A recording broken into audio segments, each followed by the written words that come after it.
Everyone, welcome back to my YouTube channel. তো কেমন আছো তোমরা সবাই? আশা করি সবাই খুব খুব ভালো আছো, আর আমিও কিন্তু খুবই ভালো আছি।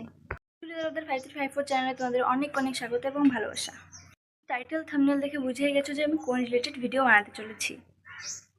আজকে তোমাদেরকে আমি বলবো যে আমি 1K জার্নি আমি কী করে কমপ্লিট করলাম, তাও 1 বছরের ভিতরে, আর আমার কিছু কিছু ভুলের জন্য আমার চ্যানেলের কী কী ক্ষতি হয়েছে সবটা আজকে খুলে বলবো তোমাদের সাথে। তো এই ভিডিওটা তাদের জন্য খুবই হেল্পফুল যারা নতুন ইউটিউবে কাজ করছো বা নতুন ভাবছো যে আমি একটা ইউটিউব চ্যানেল খুলবো। তো তাদের জন্য যারা ভিডিওটা দেখছো তাদেরকে বলছি যে ভিডিওটা স্কিপ না করে পুরো দেখতে থাকো, তাহলে কিন্তু বুঝতে পারবে। যদি মাঝখান থেকে স্কিপ করে দাও তাহলে কিন্তু কিছুই বুঝতে পারবে না। তো বেশি কথা না বলে মেন টপিকে চলে আসি, চলো। তো 2024 সালে আমি একটা ইউটিউব চ্যানেল খুলেছিলাম। তখন ভাবতাম যে নিজের ভিডিও পোস্ট করব, কিন্তু আবার ডিমোটিভেট হতাম। নেগেটিভ থটস আসতো আমার মাথায় যে লোকে দেখলে কি ভাববে, কি বলবে কি না বলবে, সেই ভেবে আমি নিজের ভিডিও কখনো পোস্ট করতাম না। আমি মা কালীর ভিডিও দিয়ে এসব ভিডিও পোস্ট করতাম। তারপরে দেখতাম যে ভিউজ বেশি আসছে না। তারপরে একদিন কী করলাম, যে মনে সাহস রেখে নিজের ভিডিওটা পোস্ট করে দিলাম। তারপর দেখলাম সেটাতে 1.5K সামথিং ভিউজ এসেছিলো প্রথম ভিডিওতে, আমার নিজের ভিডিওতে। তো ধীরে ধীরে এরকম ভিডিও পোস্ট করতে থাকলাম।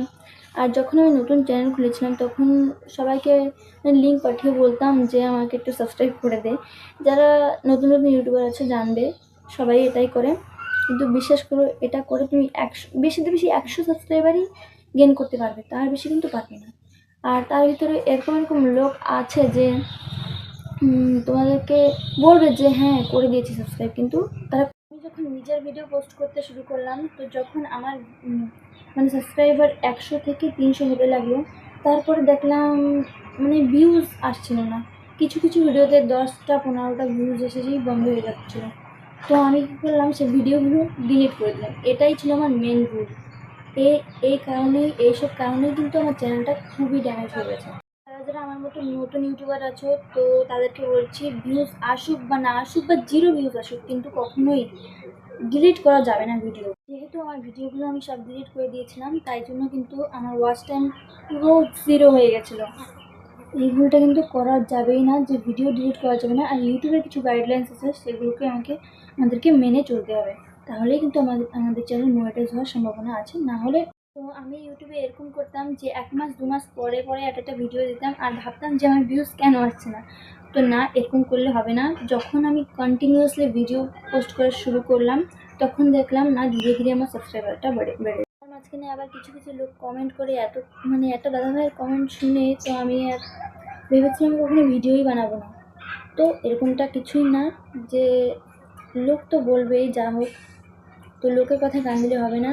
আর 10 জনের ভিতরে যদি 7 জন তোমাকে খারাপ বলে আর 3 জন ভালো বলবে, সেই 3 জনকে নিয়েই কিন্তু তোমাদেরকে এগিয়ে যেতে হবে।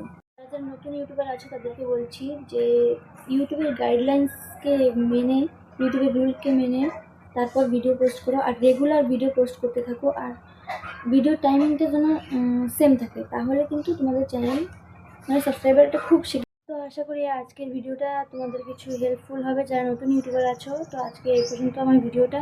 তো নেক্সট ভিডিওতে দেখা হবে। এটা